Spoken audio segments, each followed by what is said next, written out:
La deuxième phase des programmes triennaux relatifs au budget des collectivités se tient depuis le mardi 11 janvier 2022 à l'hôtel Belle-Côte d'Abidjan-Cocody. Pendant 3 jours, les responsables des collectivités travailleront à boucler l'élaboration des budgets. Nous avons pu recueillir quelques avis des participants comme le maire de Bangolo après avoir soutenu son projet de budget.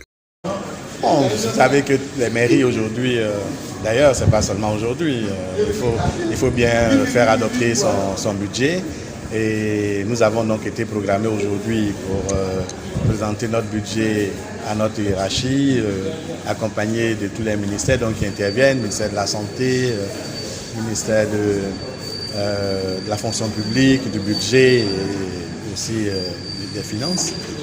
Et je peux vous dire que ça s'est bien passé. Vous savez, je viens de soutenir mon budget, ce qui veut dire que c'est certaines responsabilités dont il faut faire face au niveau de ma commune, puisque le budget est là pour nous permettre de travailler. Et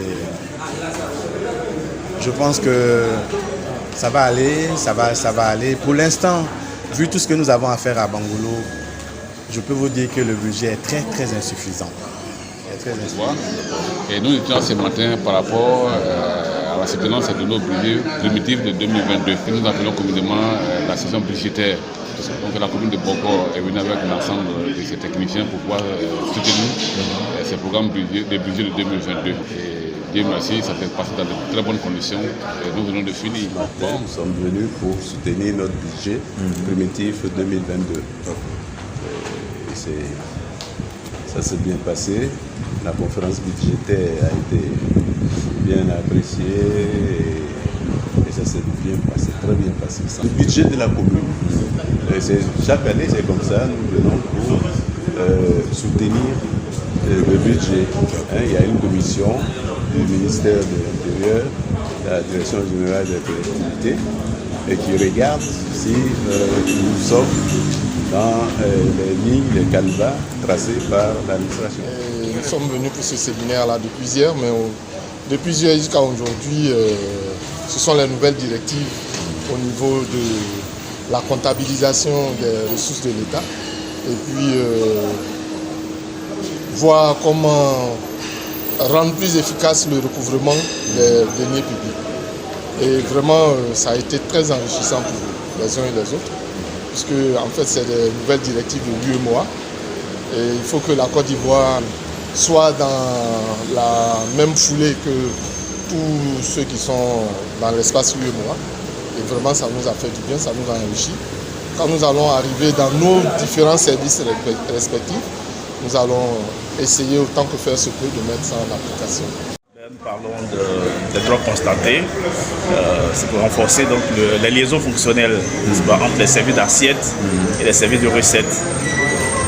Désormais, tout ce qui concerne une émission peut être pris en charge par le receveur des impôts et cela est donc comptabilisé au niveau donc, de la direction de la comptabilité publique. C'est une manière d'appeler l'attention du comptable public que nous sommes, n'est-ce pas, plus de rigueur dans le travail, puisqu'à la fin, ce qu'il faut retenir, il y a 2 éléments essentiels, la responsabilité pécuniaire et personnelle du comptable public. Quand le comptable public n'a pas pu prendre en charge ou n'a pas pu recouvrer entièrement toutes les missions, il doit donc payer cela de sa propre poche. Ce séminaire a porté sur les droits constatés.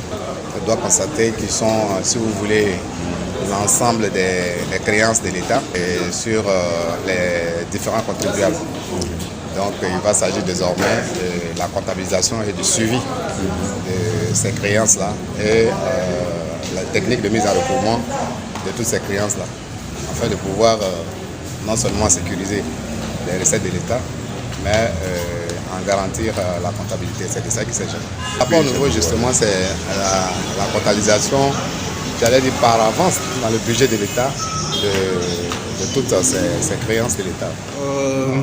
Je pense que nous sommes à la séance de conférence budgétaire pour l'examen et l'approbation des budgets primitifs des collectivités locales. Nous avons commencé depuis, on va dire, début d'année. Et aujourd'hui, on a parcouru quelques communes, dont naturellement 4 communes. Donc il s'agissait d'examiner, n'est-ce pas, les différents budgets en fonction des programmes triennaux.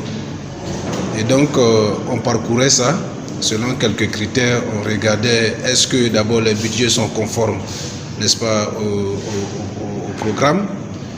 Et puis comme c'est une commission pluridisciplinaire, on faisait des observations au niveau du budget, au niveau des opérations, au niveau des actions.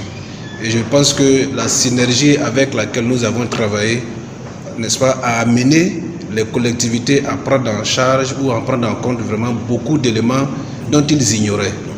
Et aujourd'hui, sinon hier, le directeur général de la décentralisation est passé à une conférence de presse.